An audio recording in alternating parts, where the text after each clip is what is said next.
Good evening, everybody. Welcome into the Villanova Basketball Report every week here on BLS. Bob Long, Tom Trainer, and Kevin Long. We have two of us getting the memo for the Brian Westbrook jersey in honor of the Villanova grad, but more importantly, the Philadelphia Eagles, who won the Super Bowl, big game, as they say, and for the first time in the history of the franchise, are world champions. Now, some historians may take umbrage with that because there was a 1960 team that defeated the Green Bay Packers at Franklin Field. But this is the first time they've won the new edition of the big game.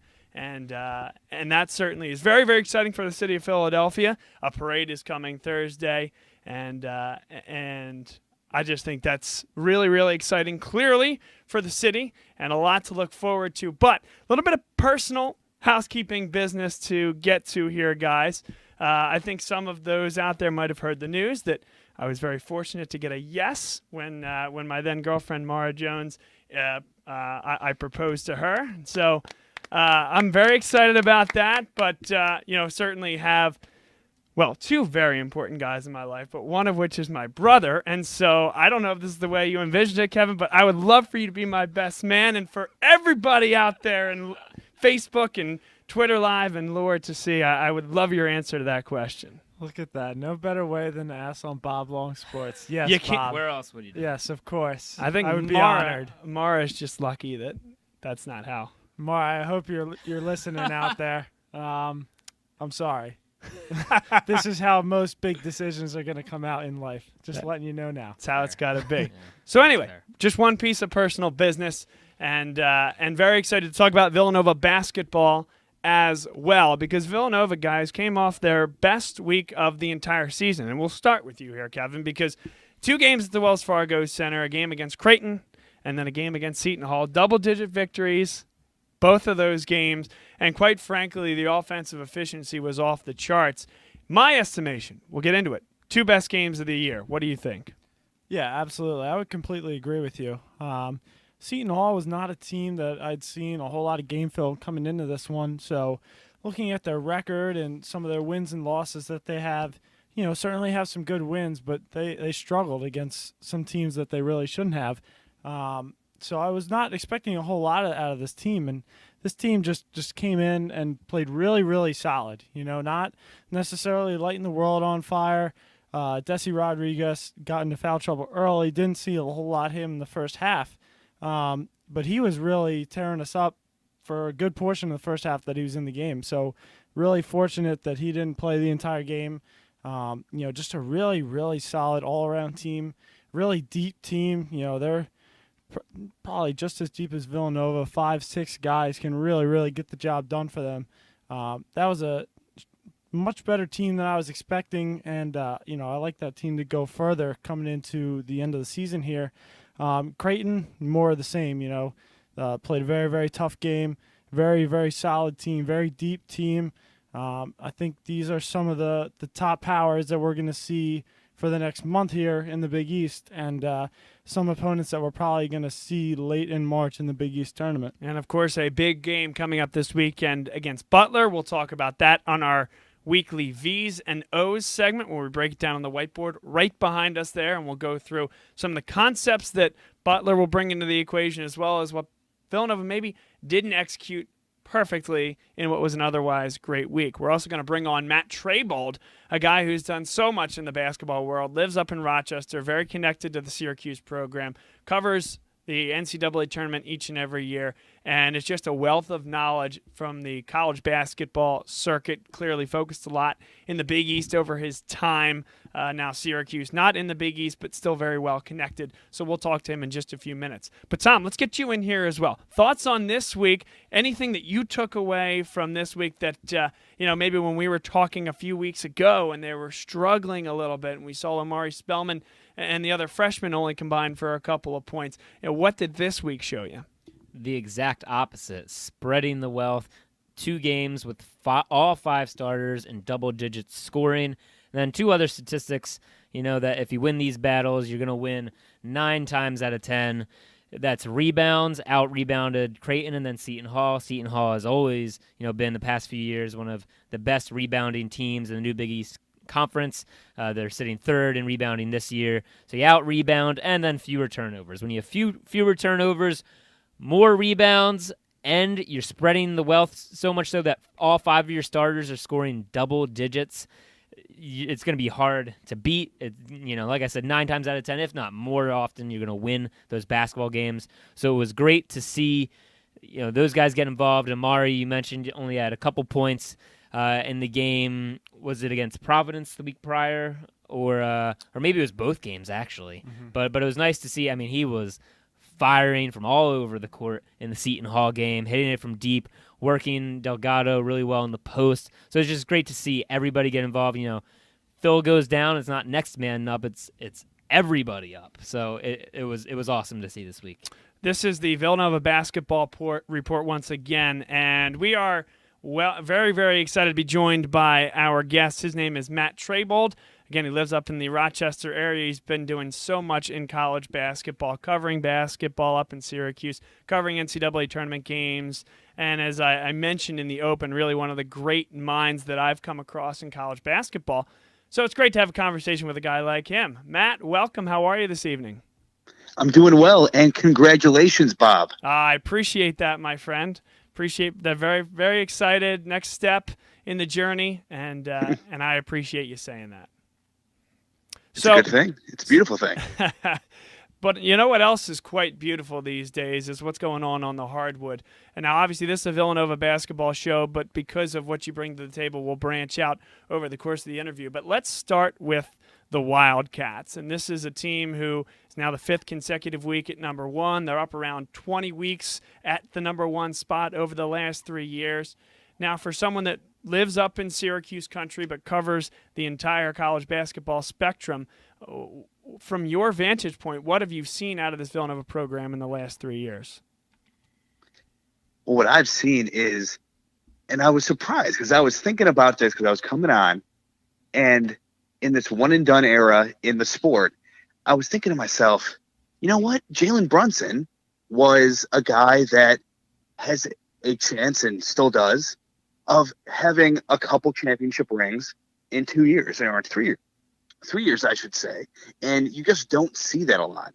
So if we're going to extrapolate this over 3 years, that is one of my big takeaways, is Jalen Brunson is obviously a microcosm of it, but it's just the way Jay Wright is putting together his program here. And you're seeing it almost be a little bit Big Ten-like in terms of maybe like a Bo Ryan when he was at Wisconsin.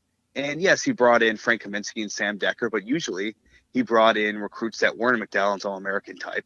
I realized Jalen Brunson was that kind of caliber, but he brought in a lot of guys that were sticking around. You kind of see that also with Duke before they really started going for the one-and-done guys like a Marquise Bolden, Javin DeLaurier, even guys now on the team that aren't being one-and-done guys. So you really have to give it to him. As someone who is more college basketball inclined than NBA inclined, and I really like to see talent stay as long as possible in these collegiate ranks, I really like what Jay Wright is putting together and how he's doing it. Matt Trabold on with us right now on the Villanova Basketball Report. Now, when we talk about talent staying, clearly the question is, how close is the door for some of the talented guys at Villanova? Mikal Bridges, you're seeing as high as 7 or 8 in some mock draft boards. I think that would be one heck of a chore to ask him to stay with that value possibly on the draft board. And Jalen Brunson anywhere from low second round into the mid to high first round. Where those guys stack up, do you believe that by the time we get into the spring that they're still going to be at, below, or maybe even above that type of resume? And do you think both of those guys come back when it's all said and done? I think there's a little bit more chance for a Jalen Brunson just because I'm not sure. While he does have an NBA skill set in some facets, I'm not sure if he's as ready as a Bridges right now. I mean, Bridges, I know Porzingis has the moniker right now in the NBA of unicorn. Sure. And he's a different kind of player. But Bridges, I mean, the guy, and I like to say, he has don't have to bend down and tie your shoes kind of wingspan. I mean, this guy is unbelievable. You talk about just the way he won the physical lottery at birth and the way he's come up as a kid and now obviously as a man doing incredible things at the collegiate level. But he has come from someone that just had a big wingspan, and he's been able to use that, and he's been able to put that into a skill set through all facets of a basketball game that make him just so very productive. And man, he is unbelievably marketable. I know that is unfortunately or fortunately a big part of being an NBA player. So I think him being a lottery pick is a no-brainer if you ask me. So between those two guys, I think it's obviously a good chance that both of them go. But if one were to stay, I think it's Brunson. But I think Bridges is going to be a superstar at the next level. Hey, Matt. Tom here. Great to have you on. Thanks for joining us. I have a question pivoting here. And I agree with your assessment on Jalen and Mikal there. I think it's been a shock to all of us to see how far Mikal has risen up the draft boards this year. And, of course, we'd love to have them both for another year, Mikal for another 2 if we could, but can't blame him for going. And as you said, a testament to Jay Wright in this era for getting guys to buy into that process and the attitude and quote-unquote Villanova basketball is great. But my question for you is, speaking of that Villanova basketball and the team aspect of Villanova, this great culture that Jay Wright has developed, they've been a very deep team for years. That's been their bread and butter. Not only are they an efficient team, but they're a very deep team. So when they've gotten in foul trouble, when they get guys that are tired, there's always the next man up doing their job. So now that they're sitting with a 7-man rotation, I mentioned earlier in the show that it's great that they have all 5 starters scoring in double figures for the past 2 games. We know that they're all a threat to score. And the 2 guys coming off the bench are true freshmen that have shown one, a big man in Demir Cosby-Roundtree has shown tremendous growth over the course of the season. I think we'd all agree. And then Colin Gillespie, who clearly is still finding his footing after coming back from a hand injury. So those are your 2 backups.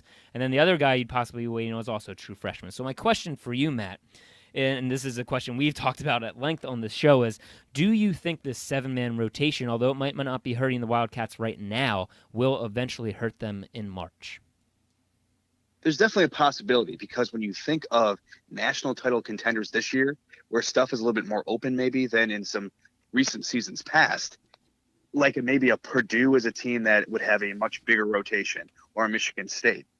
But just the guys that are in this smaller rotation, they're so unique. And I've already mentioned Bridges a lot, but then you get a guy like Omari Spellman, and this guy is, to use the term that gets thrown out there a lot these days by maybe a Dan Dockers or something, a mountain masquerading as a man. So he's this physically imposing as a freshman, has that body as a freshman. Granted, he could get a little slimmer. Some people have mentioned that as well.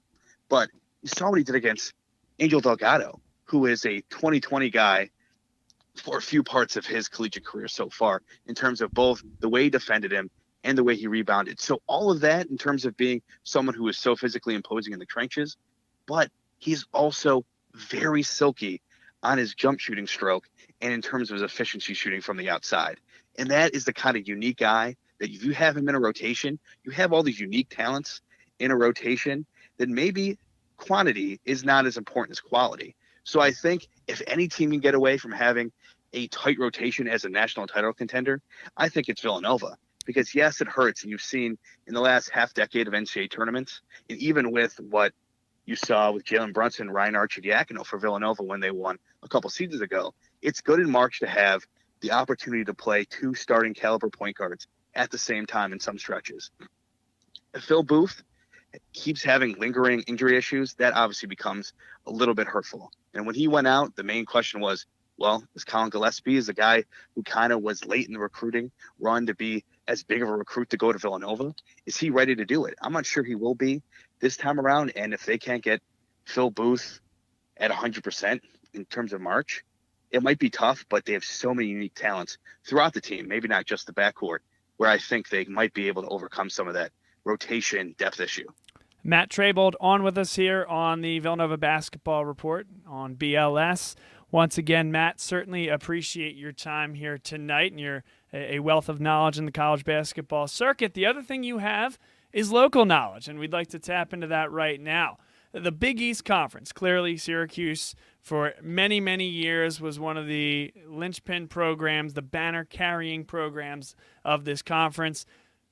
When they move to the ACC, I am sure that the opinion of the Big East Conference changes to some extent. Now, what have you heard from those that are, say, living in a former Big East territory, and what have you seen in terms of the conferences from a basketball acumen perspective, from an ability perspective, and from what teams have been able to put on the floor? What was originally a 16-team super conference, now a 10-school, somewhat regional, smaller school conference in play here. Now, people up here, in terms of Big East turning to the ACC, they, especially Orange fans, are going to be more along the lines with whatever conference they are in at that point. So they're going to be ACC, ACC, ACC. But if you ask me, this Big East has come such a long way in such a short time after conference realignment, where it's almost looking like a Big 12 in terms of having so much depth in a power conference that doesn't have quite as many teams as an ACC or a Pac-12 or a Big 10. So I think the Big East has so much depth. And granted, Georgetown has tapered off a little bit. St. John's may be the most disappointing team in the country. Maybe them or a Baylor or Wisconsin. They're definitely in that conversation, but still so much depth. And I don't think anyone really expected them to come this far. I mean, Creighton has come such a long way. Xavier, you have to think, they were in the Atlantic 10 as a quote-unquote mid-major not that long ago. And at last look, they were having a little bit of trouble keeping a lead late against Butler. But still, this is a team that came into the day number 5 in the nation. And this was a mid-major not that long ago. And the same thing with Butler. Butler isn't ranked right now, but they've been ranked for plenty of this season so far and since they've moved over from the Big East in those few seasons.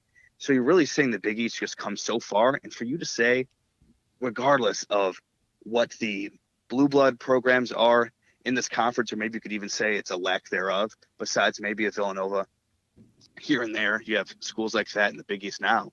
But I'm sorry, you have to respect them as one of the tip-top power conferences out there right now.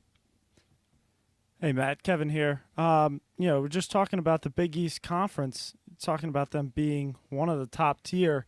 Is it too soon to call them the top conference? I mean, we're looking at an ACC right now that is having a bit of a down year, a Duke team that just lost to St. John's. Virginia's the top team in that conference right now, definitely looking really strong. Not all that strong offensively, but their defense more than makes up for that. Is it too soon to start saying that the Big East this year, or maybe in the next 1 or 2 years, will take over as the premier conference in college basketball again? I think it's definitely possible within the next few years. I'm not sure if they're there just yet, but I think they will always be going forward, at least for the very near future, kind of like a Big 12, like I was mentioning a second ago, that are going to be a top 3, at worst maybe a top 5 conference RPI team, because when you look at top to bottom, the depth that they can really provide. So that's what I'm really seeing out of that. But in terms of this season, some of it might be because of the shock factor of how far in one offseason the SEC has come. I mean, Auburn was, speaking of that offseason, had all these FBI issues, but have still come, and they could be a 1 seed in the 2018 NCAA tournament. So they're kind of at the center of the SEC being such a surprise. I would say it's probably between them and the Big 12. Because the Big 12 has had a little bit of depth issues when you talk about what they have had in that regard over the past couple seasons. But I still think that the Big 12 is certainly up there, because it seems like almost every year since conference realignment, they have a team like a TCU go from being in the doldrums of the conference and being in the doldrums of power conference teams in general, rise to the top. In Texas Tech, you're seeing kind of the same deal. So I think the Big East is going to be, both this year and for the near future, a top 3 caliber power conference. But I'm not sure this year they are able to beat out an SEC. And we'll see by the end of the year, an SEC, though, or a Big 12. Matt Trabold with us. Final one to get you out of here. It's a short and sweet question, but it's tough to answer. Is this Jay Wright's best Villanova team? Now, it's not as deep, and we talked about this a couple times already, but there's definitely a point that could be made. You know what? I'm going to go out on a limb, not that much of a limb, and say, and hopefully some long limbs like Mikal Bridges, and say because of a Mikal Bridges and Amari Spellman as unique talents, and then obviously plenty of veteran and young talent around them, more maybe traditional kind of collegiate talent, I think uniqueness-wise, you don't get a better team in this maybe resurgent kind of period for Villanova basketball under Jay Wright. So you know what? I'm going to say yes. I like it. I think that's a good answer. And Matt, we certainly appreciate your time here tonight. And perhaps as things get a little bit more interesting down the stretch, we can have you back on and discuss all the happenings that are late February and early March in college hoops. Sounds good. Thanks for having me on, guys. Oh, you got it. There you go. That's Matt Trabold, a really good guest, a good guy, and great to have him on.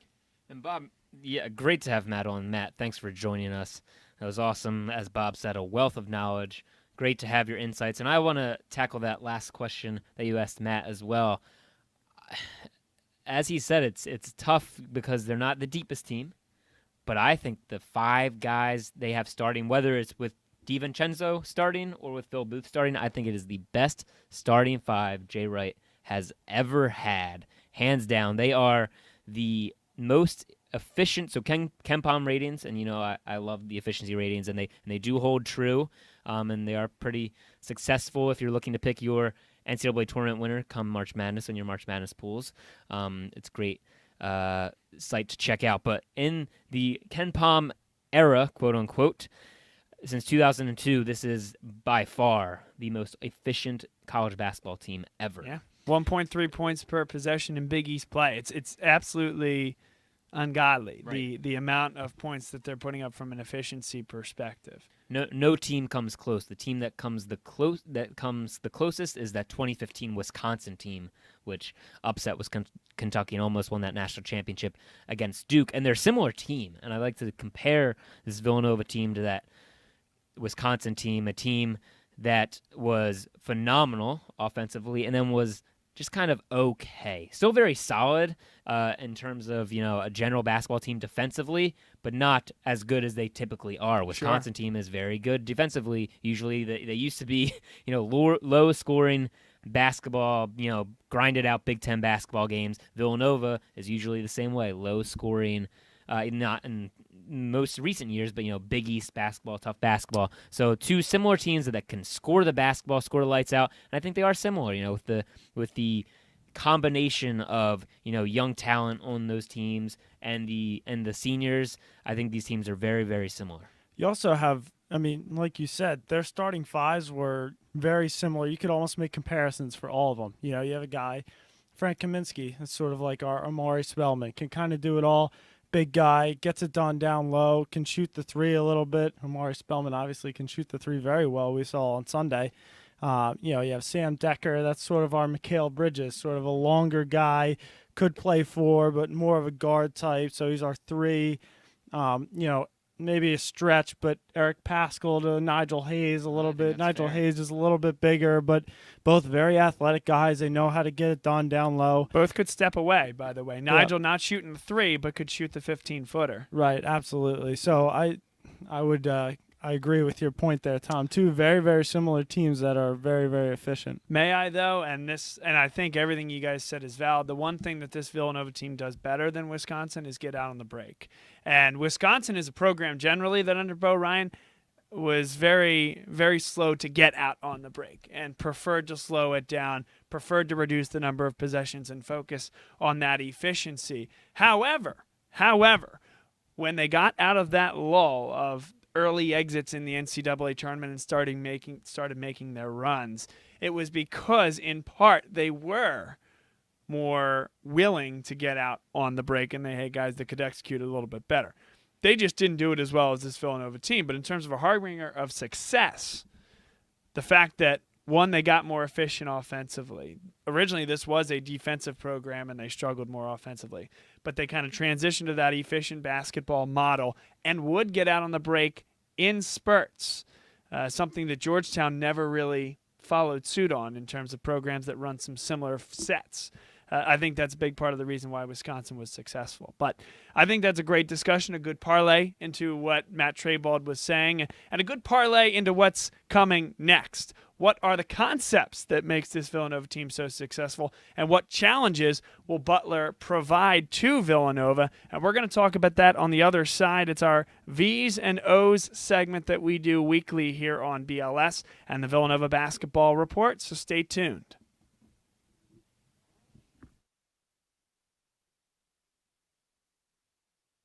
Ford is Mayfair's neighborhood Ford store. Nobody knows your neighborhood like Dunphy Ford. Nearly 40 years. Right here on Frankfurt Avenue. Generation after generation. Our neighbors continue to be our customers. We have access to the cars and trucks you want with financing you need. Dunphy Ford is Northeast Philly's first choice for America's #1 brand.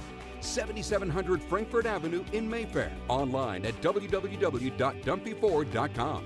Come experience the Dunphy difference. You'll be glad you did.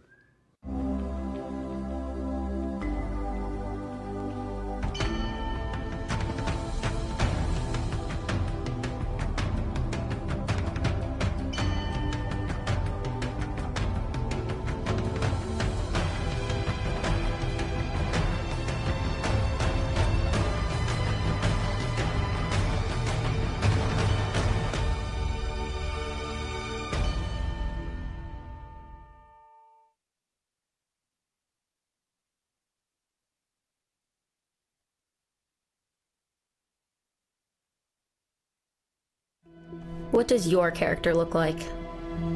Does it bounce back after each setback? Does it stand out by standing up? Does it make good on good intentions? Character is invisible until it's not. Only through action will the world know what it's made of, what you're made of. Find out how you can strengthen the character of your community alongside empowered veterans and families of the fallen at travismanion.org. People ask me why I'm giving up a year of my life to help kids. I say, who says I'm giving up anything?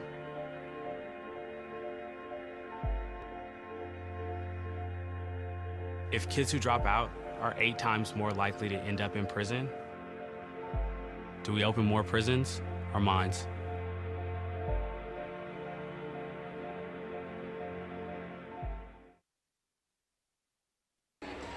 What's going on, folks? This is Bob Long from Bob Long Sports. We're live here at the Wells Fargo Center before each and every Philadelphia Soul home game. We record this now before Arena Bowl 30, and the Philadelphia Soul, the winningest team in Philadelphia. Bob Long Sports is your spot for live video pregame shows with Bob Long, Eric Nash, and Rob Stott. We even have the opportunity to talk with the AFL Commissioner, Scott Butera. We appreciate it. Well, I appreciate you guys having me. You do a terrific job, and God bless all of you and the folks in Philadelphia. I wish you the best of luck. Thanks, Scott. Appreciate it. Tune in before every home game for the Philadelphia Soul official pregame show on Bob Long Sports. Welcome back, everybody. It's time for V's and O's here on the Villanova Basketball Report. Bob Long, Tom Trainer, Kevin Long. We're going to go through some of the concepts that Villanova basketball has utilized and maybe at times where they haven't been so successful. So let's take a look here. We're going to start with Villanova defensively in the last 2 games against Creighton and against Seton Hall. And in both of those games, where both of those teams were successful, continues to be the high ball screen. So, and I know we went through this to some extent last week, but it's very important to discuss where Villanova's shortcomings have been. And it all comes from one thing: the liberal switching, and that's not going to change anytime soon. So if Villanova has defenders here, and they have a defender right here as well, and there's a big from the opposite team, let's say in this case we're talking about Seton Hall, and so Angel Delgado comes up to the top to set a high ball screen, and let's say that this is Kadeen Carrington guarded by Jalen Brunson. So when this high ball screen is set, here comes Carrington here.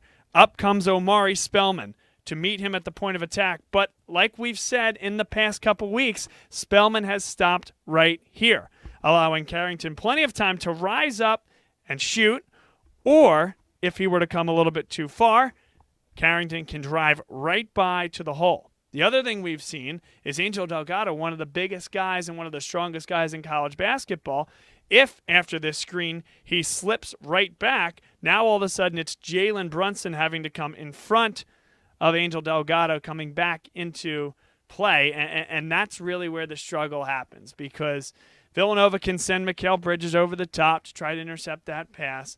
But at times, what happens when that double team comes is there's another shooter, maybe that's Desi Rodriguez sitting right there, and that's where the struggle occurs. This same issue is going to happen with Butler, except Butler doesn't quite run it as complex as Villanova does. So Butler does not have a big, like even Creighton did, that can step back and hit a 15-footer. So when we look at, let's say, Kalen Martin, and he's going to provide a huge issue for Villanova in the upcoming game. He's a guy that can either run at the wing or run point.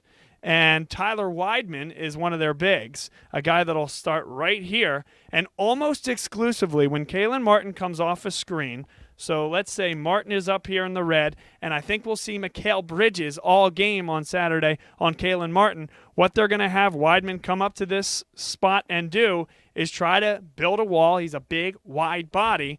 And then Omari Spellman all of a sudden has to guard one of the most efficient and phenomenal guys on the wing that the Big East has to offer. So now Mikal Bridges, he's a very talented defender, but Weidman is a big body that can get you to the block if you want. What I see Villanova having issues with, and we saw Xavier have issues with this tonight, we even saw Villanova the first time against Butler have issues with this, is that two guys collapse here because Martin is such an offensive threat, and at that point the slip to the hole is what beats Villanova and is what has beaten a lot of teams in the half court when they've played Butler this year. So let's talk about Villanova on the offensive side with the high ball screen, because they've done that very well and they've showed the ability to do it in many, many different ways. Butler plays man-to-man defense like many of the teams that Villanova has seen this year. In fact, it's going to be very much of a similar half-court offense one against one another. Instead of the liberal switching, however, Butler is going to do their best to keep their guys on the same guy and fight through those high ball screens. So, for example, Kamar Baldwin likely to guard Jalen Brunson. Brunson up here. Omari Spellman starts down here. Eric Paschal over here. And Mikal Bridges over here. Bringing up Tyler Weidman, again, the big-bodied guy for Butler. Now, I think what you'll see is Kamar Baldwin guarding right here, in the red, having to fight through a big-time screen from Omari Spellman. He's going to either go over top or try to go underneath. Going underneath is not going to work because Jalen Brunson can beat you from deep. Going over top is going to be very difficult for Butler to guard because Jalen Brunson has the quickness to get by him and, of course, has the quickness to get by Weidman. And then if they do double, all of a sudden, there's Omari Spellman popping out to his favorite spot right at the top of the key, and he can knock it down. So while I think Villanova at times gets beat because the big, let's say Omari Spellman or Eric Paschal, can't come out and guard as closely at the three-point line as they would if they were guarding another big after they switch on to a guard, while I think that's provided issues for Villanova, what they do to the opposition in their ability to switch off and their ability for many guys to step out and hit the three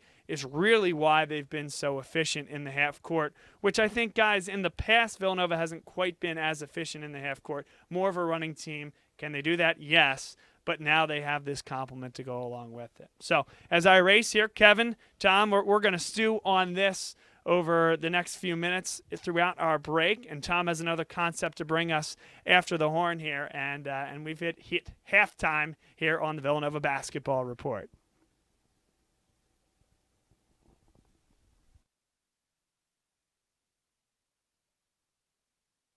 Ford is Mayfair's neighborhood Ford store. Nobody knows your neighborhood like Dunphy Ford. Nearly 40 years. Right here on Frankfurt Avenue. Generation after generation, our neighbors continue to be our customers. We have access to the cars and trucks you want with financing you need. Dunphy Ford is Northeast Philly's first choice for America's #1 brand.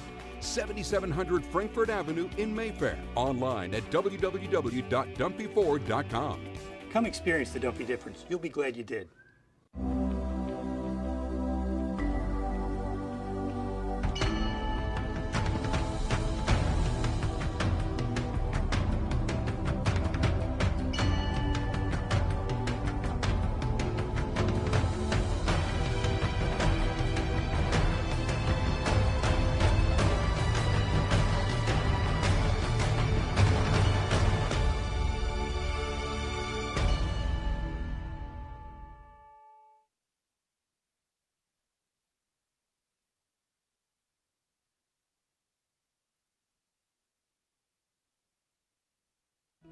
What does your character look like? Does it bounce back after each setback? Does it stand out by standing up? Does it make good on good intentions? Character is invisible until it's not. Only through action will the world know what it's made of, what you're made of. Find out how you can strengthen the character of your community alongside empowered veterans and families of the fallen at travismanion.org. People ask me why I'm giving up a year of my life to help kids. I say, who says I'm giving up anything?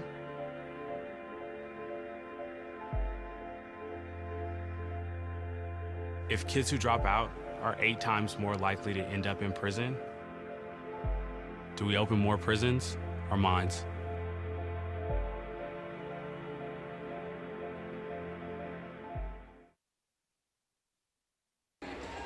What's going on, folks? This is Bob Long from Bob Long Sports. We're live here at the Wells Fargo Center before each and every Philadelphia Soul home game. We record this now before Arena Bowl 30, and the Philadelphia Soul, the winningest team in Philadelphia.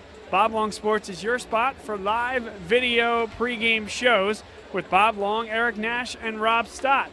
We even have the opportunity to talk with the AFL Commissioner, Scott Butera.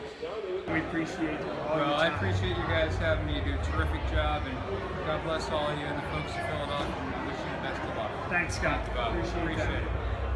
Tune in before every home game for the Philadelphia Soul official pregame show on Bob Long Sports. Welcome back to the Villanova Basketball Report on Bob Long Sports Network.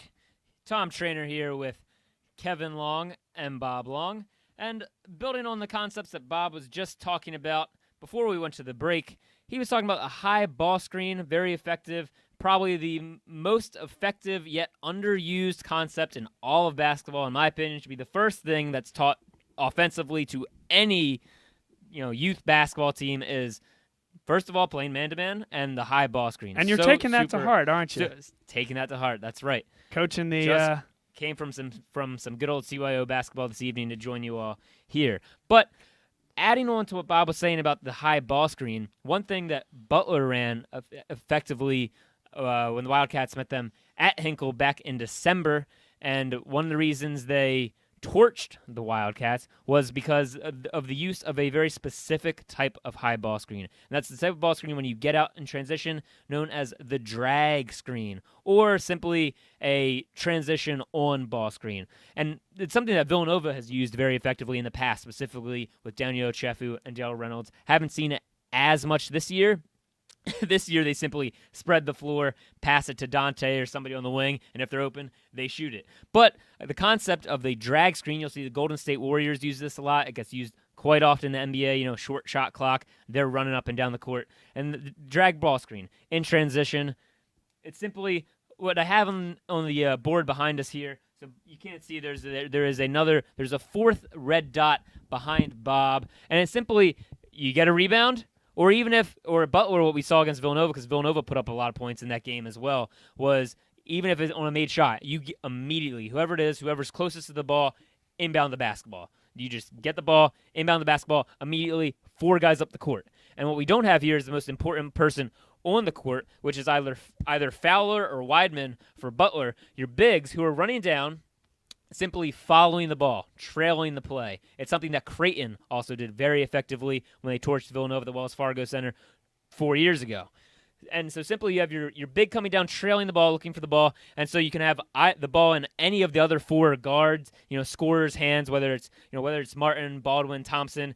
It was Jorgensen a lot the last time they played Butler, and McDermott on the outside. And these guys just spread the court, and typically you try to get the ball, to one of these guys up top, and you simply, whether it's Fowler or Weidman, you find the ball, you go set a screen before your defense can get set. And we know the Wildcats have struggled with transition defense, and it's something that that occurred a lot on that day. People thought, Butler ended up shooting 60% on the day and a pretty high percentage from 3. And a lot of people just said, oh, well, Butler just made everything on that day. Well, and they were taking shots. They were taking shots from pretty far away. Jorgensen took one late in the first half, from the Bulldog, from the logo at center court. But to be fair, a lot of those shots were open shots. If you're a Division I college basketball player, even if you're shooting it from 25 feet, that's a warm-up jump shot if you're just dribbling right into it off a high ball screen all day long. So it's a simple concept. It's something we've seen Villanova run in the past, and it's something they're going to have to look out for this coming Saturday against Butler. And how you defend it is simply picking up a man. You just anybody. Pick up a man, stop ball first, and then pick up the closest man to you. Question on the concept there, Tom, Sure. because this is a Villanova team that we've talked about all year is anybody's going to guard anybody, switch liberally. So why do you think that Villanova has struggled against this? That's a good question. But if you go back and look at the highlights from that game, which I did earlier today against Butler, a lot of it played right into Butler's hands with the drag screen, because the idea is catching the defense off guard. So when you have a defense that's already confused, there was a lot of pointing between Jalen and Dante or Eric, whoever guys pointing around saying, oh, no, you got him, no, you got him type of thing. And you saw a lot of confusion. And so what happens is, when you're confused with the drag ball screen, and you see the Golden State Warriors, like I mentioned earlier, they do this all the time for a Klay Thompson or a Steph Curry. They catch you when you're confused. Before you're ready, they set one ball screen before anybody else is there to meet the ball, or switch. Even if you call switch, there's nobody there to switch on the ball for you, and it's an immediate shot. We saw that a lot this weekend with Mikal Bridges against Seton Hall. He was on Desi Rodriguez a lot, and Mikal Bridges is your best defender. So generally, he's going to be on the best player on the other team, whoever that may be. On Saturday, it'll be Caleb Martin, yeah. Exactly. So we're going to see more of the same. And a couple times, he was a little late on those switches. Wasn't sure if, he was going to switch with Omari or stay with him. A little bit of a miscommunication, and Omari made the switch. Mikal sort of half made the switch, and Desi Rodriguez was already by him into the bucket. So we're going to need to see a little bit more out of Mikal Bridges. I'm sure they're going to work that out in practice a little bit.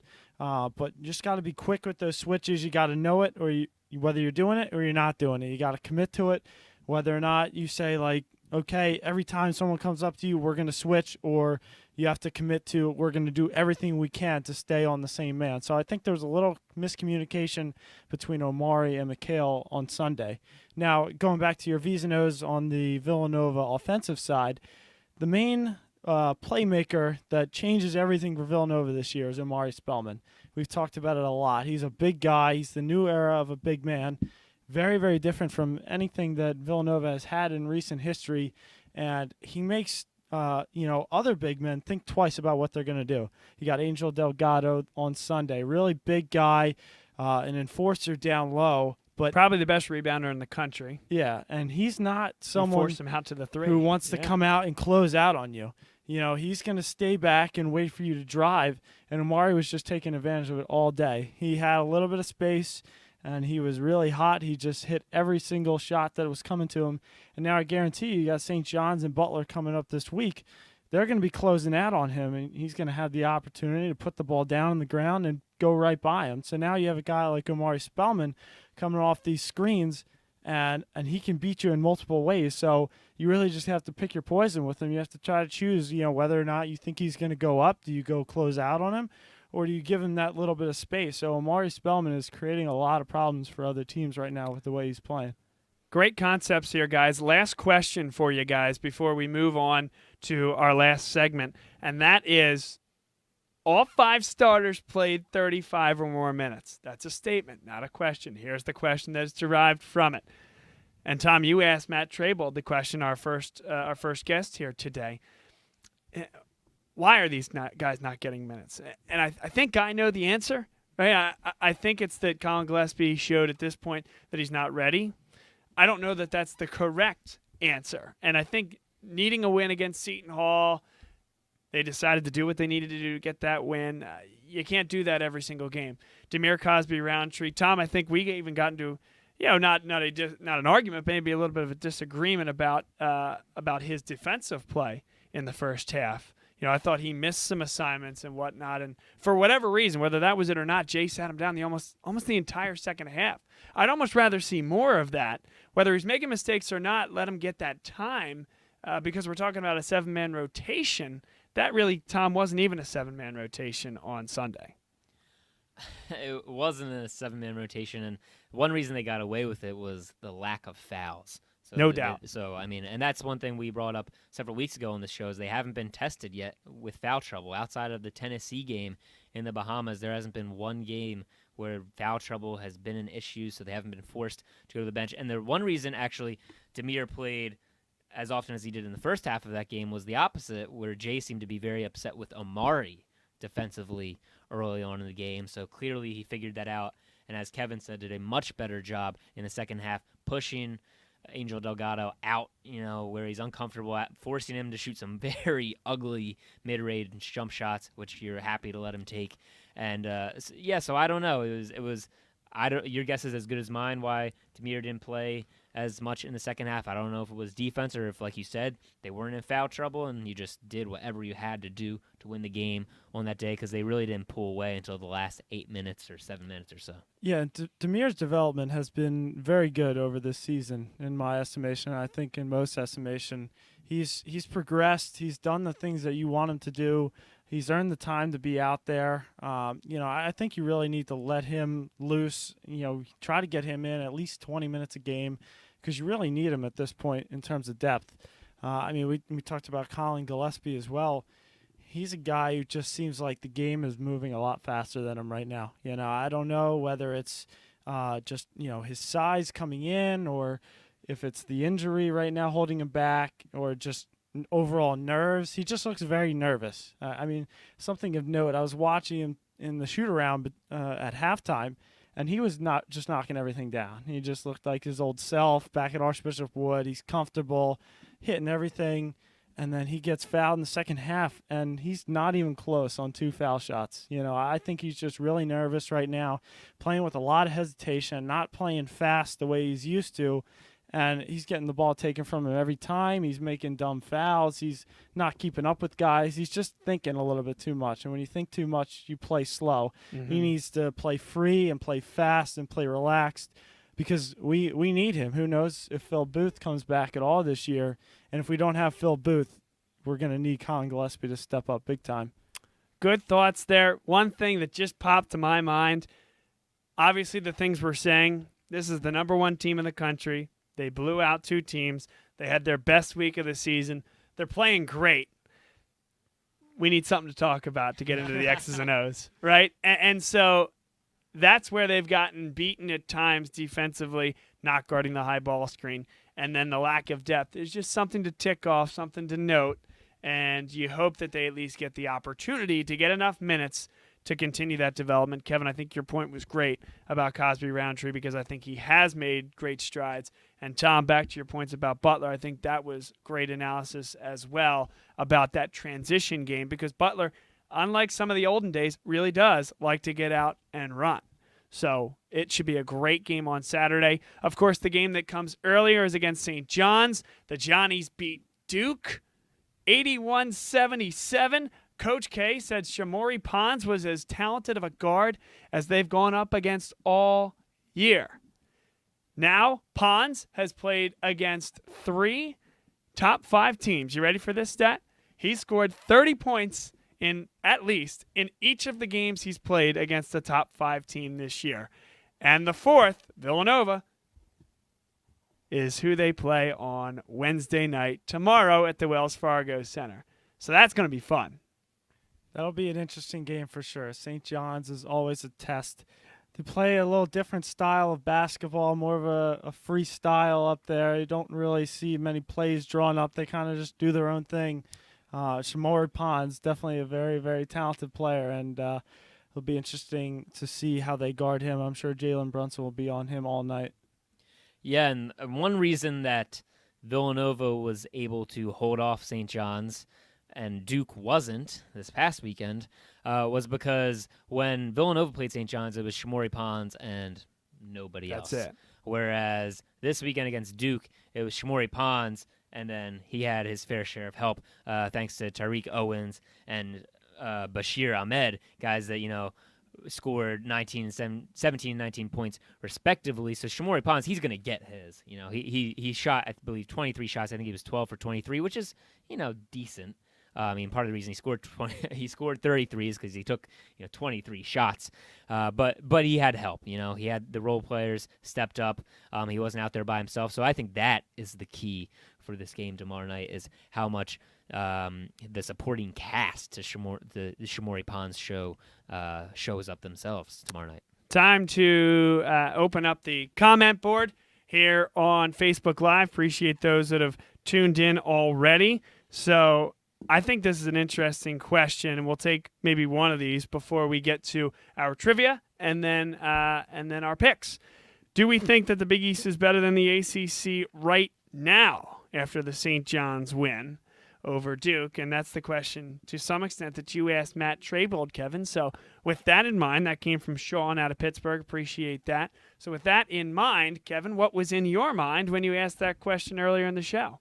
Well, you see a lot of teams at the top right now. You have Xavier ranked number 5, Villanova ranked number 1.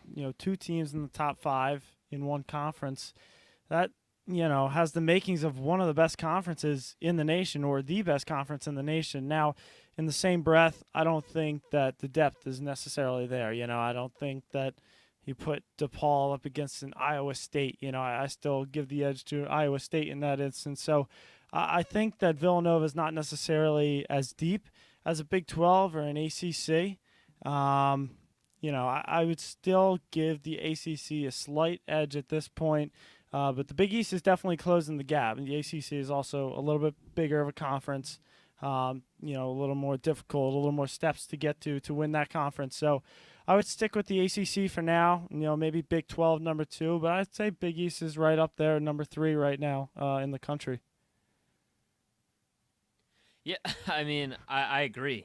There's not much else more for me to say. I think the ACC is slightly better than the Big East at this point in time. This has been the case, the past 4 seasons that we've had the new Big East, where the top teams, the Xaviers and Villanovas and Creightons 4 years ago, were as good as the top teams in the other conferences. But then it's, the 3rd and 4th and 5th place teams in the other conferences are stronger than the 3rd and 4th and 5th place teams in the Big East. And the Big 12, I think, is far and away the best conference in college basketball this year. Any team can win on any given night, truly, in that league this year.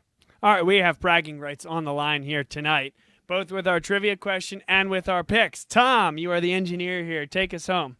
What's first? All right, so let's go with trivia first, since we aren't too far removed from the topic of the Butler Bulldogs. I want to bring up a topic that might be tough for us to be bringing up on a Villanova show, because we hope it doesn't happen this weekend. Oh boy! But as we know, the Butler Bulldogs have beat the Villanova Wildcats now 3 consecutive times in their past 3 head-to-head meetings. If they were to somehow upset Villanova at the Wells Fargo Center this weekend, it would be the 4th straight time. So my question for you is, against which school, and this is any Big East school that's ever been in the Big East Conference, was the last team to beat Villanova 4 consecutive times, and when do you think that was? I have an idea.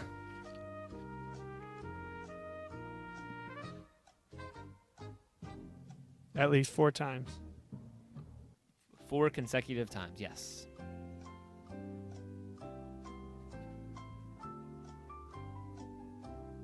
10 seconds. Unless we're good to go. We good to go? We're ready. All right. Let's do it. Who wants to take it away? What was the last Big East team to beat Villanova 4 straight times head-to-head? Old or new Big East? So I don't know if it was quite 4 straight times. I remember having a lot of problems against them. We've talked about them a little bit tonight. I have Creighton in 2014. May have only been 3. Yeah, I don't think that's right, but let's see. I got Pitt from the years of 2006, 2008. The correct answer is the Pitt Panthers, but it was more recently than that. Is that right? After Villanova upset the Pitt Panthers in the 2009 East Regional Final on Scotty Reynolds' sprint down the court finish, after that game, Pitt went on to avenge that loss 6 straight times against Villanova between 2010 and 2013. They haven't played Villanova since, so when Pitt and Villanova do meet again, Pitt will have won the last 6 matchups. I just remember they could not win at the Pete. How times have changed. How times have changed. Yes, and Kevin, I think that was 2 straight for Creighton. It was 2 straight. Okay. I think it was the 2 in that first regular season of the new Big East. I was thinking at least 3, but okay. It felt like about 10. It felt like a lot. How many Ethan Rogge threes before he just sits down on the bench? Can we get Dougie McBuckets out of here? I never want to see him again. All right, let's move things along to Pick'em, and of course we have 2 weeks of Pick'em to tally up here, so I'll go through these scores quickly. Dating back to our show on January 30th, we had Kevin pick Nevada as a 3-point favorite over Wyoming. Wyoming won that game, upsetting the Nevada Pack 104-103. So Kevin lost 14 points in that game, and then he picked UCF over Wichita State to cover a 13.5-point spread in favor of Wichita State. Wichita State went on to win 81-62, so Kevin lost 5.5 points in that one. And then he picked the DePaul Blue Demons over Seton Hall Pirates to cover a 6-point spread in favor of the Seton Hall Pirates. Seton Hall went on to win that game by 16 points, 86-70. So Kevin lost 10 points on that game, finished negative 29.5 that week, and was sitting at negative 27 coming into last week. Bob, on the other hand, picked Michigan over Purdue. Purdue was an 11.5-point favorite, and Purdue won just by 4 points, 92-88. So Bob got 7.5 points off that game. And then he picked the Penn State Nittany Lions over a 10-point favorite Ohio State Buckeye squad, and Penn State won on a buzzer beater, 82-79. So Bob got 23 points from that game thanks to his alma mater, Penn State Nittany Lions. And then he picked Butler to cover a 7.5-point spread over St. John's. They did that and then some, winning 70-45 over the Johnnies, did the Butler Bulldogs, giving Bob 17.5 points in that game. It was plus 48 for Bob on the week. Huge comeback and propelled Bob all the way into first place with negative 0.5 points. Sitting pretty. Oh, baby. Like even. Like I said, this is like the 2013 U.S. Open at Marion. Who can break even? So this past week, we had Kevin, coming from behind with negative 27, pick Oklahoma to cover a 6-point spread over Baylor. They barely won that game over Baylor, 98-96, so he lost 4 points on that game. But then he bounced back, picking Texas to beat a 7.5-point spread in favor of Texas Tech. And Tech won they still won, but just 73-71, so Kevin got 5.5 points in that game. He picked Butler to beat a 6-point favorite Marquette. Butler did that and then some, 92-72. Now, unfortunately, I don't know if you just had this incorrect, but I had Butler as actually a 3-point underdog. I didn't see at any point in time over the line movement where it was higher than 4 or 6. So I'm going to go with -3 if that's all right. Yeah. I mean, it's still plus 33 on that game. I mean, but every point will matter as we come down to the wire here through the course of the season. But nonetheless, Kevin finished with 34.5 points for that week. A great week for Kevin, so he's sitting at plus 7.5. How would Bob fare sitting at the top for a change? He picked Xavier to cover a 4-point spread over St. John's.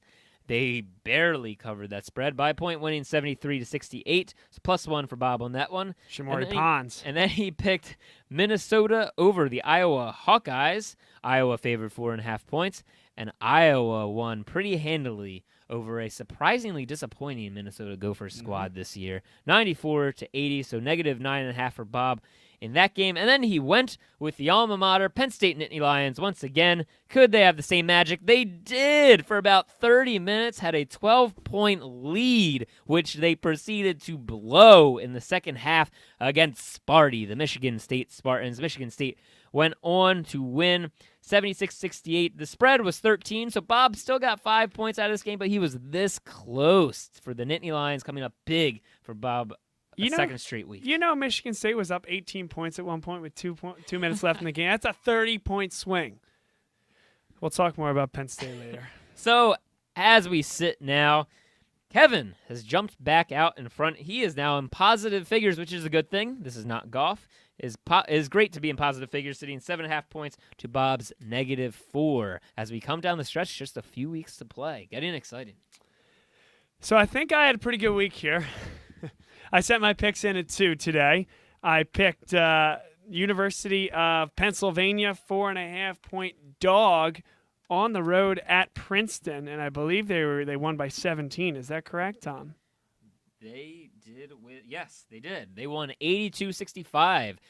Great start to the Ivy League season for the Penn Quakers. I believe they sit 6-0 now in the Ivy League, at the top of the Ivy League. Stevie D. Great to have the Penn Quakers back rolling again. It was great back those years with Fran Dunphy when it was, a given, early on in my childhood that you'd have the Penn Quakers along with several other Philly schools in the NCAA tournament. Hope that'll happen again this year.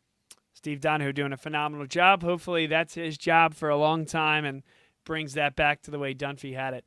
Tennessee, led by Rick Barnes. I thought they were going to get a win. On the road at Kentucky, I wasn't sure. I mean, I thought this was maybe a pick-em, but I thought maybe there was some opportunity. +1.5. They won by 2. So that's good job. I mean, that's a decent little point total for a small differential between the line. And then what was third, Tom? What was my Big East game? Oh, it was Xavier. Xavier was actually a 3.5-point dog on the road at Butler. So I picked them. And how did that game finish? It was in overtime. Xavier won, I know that. And I forget if it was by 6 points or it was 5 points. They won in overtime at Hinkle 98-93. So, you're up.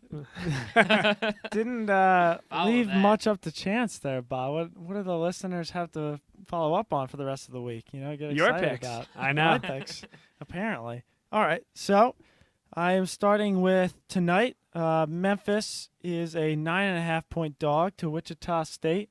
It's at Memphis. Wichita State been struggling a little bit here and there. Seem like an inconsistent team right now. Sometimes they have good games. Sometimes they come out.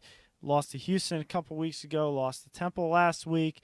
So 9.5-point dog at home. I like Memphis to cover at least over Wichita State. All right, Wichita State is leading 22-17 early on in the first half. Okay. The under 8 timeout at in the moment. So our fans at home, our listeners at home, you can watch that game knowing that Kevin will be on the edge of his seat, and you can think of Kevin as you watch that game the rest of this evening. No one really wants Bob to win, so, root for me. Anyways. I agree, for what it's worth. Just kidding, Bob. No, you're not. No, I want to win. Florida State, 3-point dog versus UVA. I like Florida State to cover in that situation. UVA, very good team, very good defensive team. They don't put a whole lot of teams away. Florida State's going to hang around here, and they may just steal one. You never know. So Florida State over Virginia.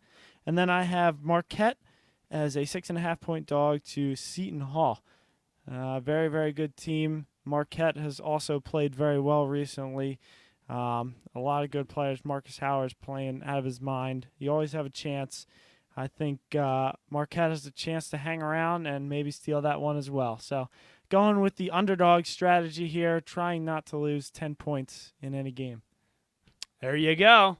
There you go. We'll see how all that shapes up those are our picks for the week. We got into a lot of really good X's and O's and got into not only the matchups that Villanova had last week, like I said, I think their best week of the season, but also breaking down some of the keys to Butler and St. John's, a.k.a. Shamori Ponds, with also Owens being a little bit of a rim threat as well. So should be a lot of fun. We're excited for the week that we'll be in Villanova basketball. For those of you that'll be down at the St. John's game, certainly enjoy that one and maybe find a way to hang around town because there's a big parade coming through on Thursday, so I hear. So should be fun.